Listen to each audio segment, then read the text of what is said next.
Hello,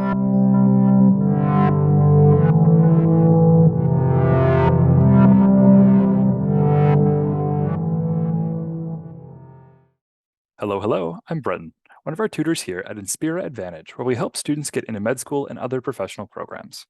Today, we're going to talk about three important Gen Chem reactions: combination, decomposition, and combustion.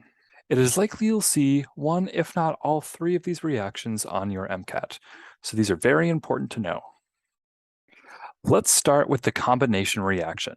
This reaction combines two reactants to form a product. An example of this would be something like 2 hydrogens plus 2 oxygens make good old water. A decomposition reaction then would be the opposite or the inverse of a combination reaction.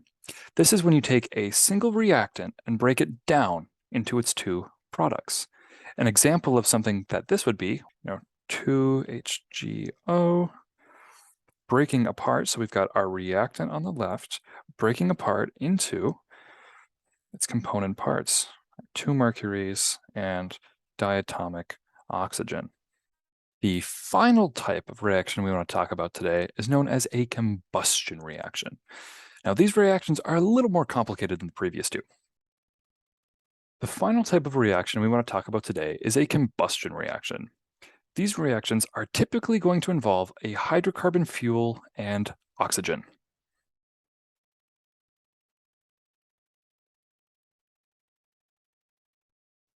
The most common hydrocarbon fuel you're going to see on the MCAT would be glucose or fatty acids. And this makes sense because the MCAT loves to combine your knowledge of different sciences all in one big question. So make sure you know the amount of carbons you'd see on a glucose and know how to count carbons on a big fatty acid tail. A dead giveaway that you're looking at a combustion reaction is if it produces CO2 and H2O.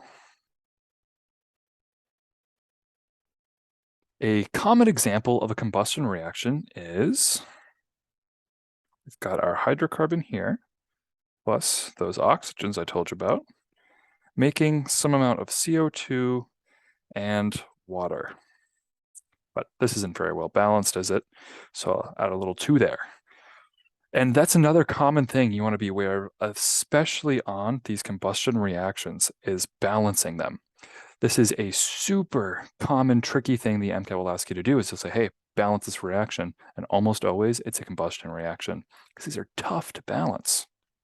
So my recommendation for how to balance these quickly is to look at whatever is in your hydrocarbon and then start balancing with the waters, then balance the CO2s, and finally balance the oxygens in the reactants. This will almost always get you there in a quick and efficient manner.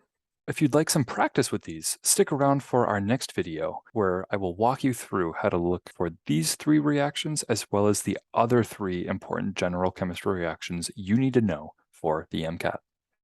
In the meantime, thank you so much for watching our video on combination, decomposition, and combustion reactions, and I will see you next time.